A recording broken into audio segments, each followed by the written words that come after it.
So you're an executive director of New Georgia Project. So I'm Ense Ufot, the executive director of the New Georgia Project and the New Georgia Project Action Fund. We're a nonpartisan civic engagement organization that we register voters and do deep voter education and voter mobilization in all 159 of Georgia's counties.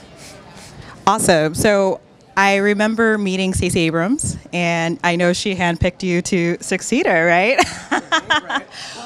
Yes, yeah. So the New Georgia Project is Stacey's vision. It's her baby, and she's brilliant and is definitely sort of one of the most sort of innovative leaders when it comes to civic engagement and thinking about new ways to do politics, new ways to bring people into the process, and super happy to have worked with her and under her leadership. I'd love to hear a little bit about the new ways that y'all are trying to bring in civic engagement. Yeah, well, I joke that we are like a tech startup inside of a civil rights organization.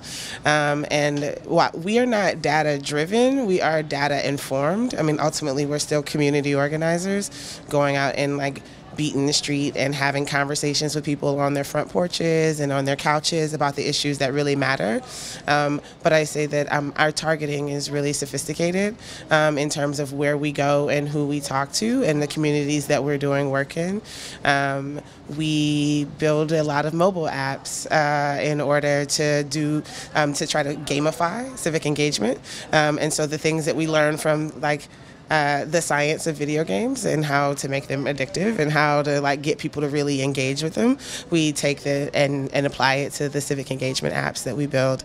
We are convening a round table to talk about blockchain and sort of what are the things that we can learn about cryptocurrency that we can apply to the security of our elections, because as many people know, Georgia has a long history of voter suppression, and a lot of it comes with having insecure elections and tampering with machines and the ballots.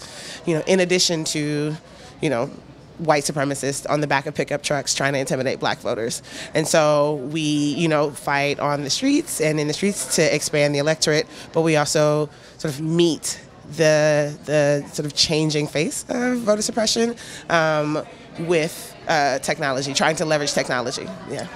I was really struck by the idea that y'all want to do civic engagement in the sense that it's not just, hey, just vote for us because you're people of color and we're Democrats, right? I really love this idea of engagement. What do you wish the Democratic Party, or all political parties really, would do sort of to improve their engagement? Right. I think one is be very, very clear about who your base is, because when you are clear with yourself and honest about who it is that is your base, then you know who you're talking to, and then sort of prioritize listening as opposed to telling people what their priorities are. I think the lesson that we've learned is that while there is a lot of sort of energy around what's going on with our current president and the current administration, that ultimately the issue is what motivates people and what moves people is not necessarily what's going on in the White House, but what's going on in their house.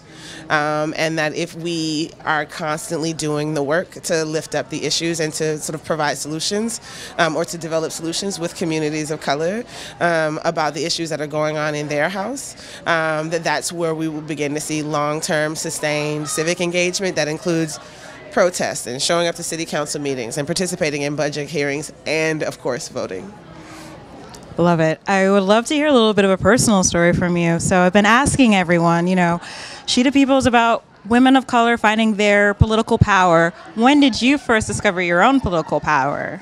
Ooh, very, very interesting. So I will say this. I grew up in a traditional Nigerian family. I'm an immigrant. I was born in Nigeria and moved with my family to Southwest Atlanta when I was in elementary school.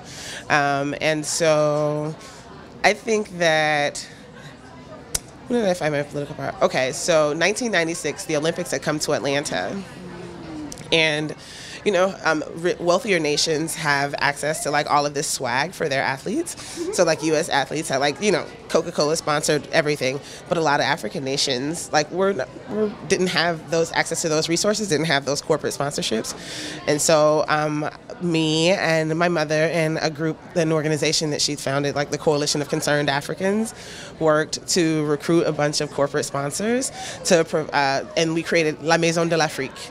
so the Africa House, and it was a hospitality house for all of for any athlete, any Olympic athlete in 1996.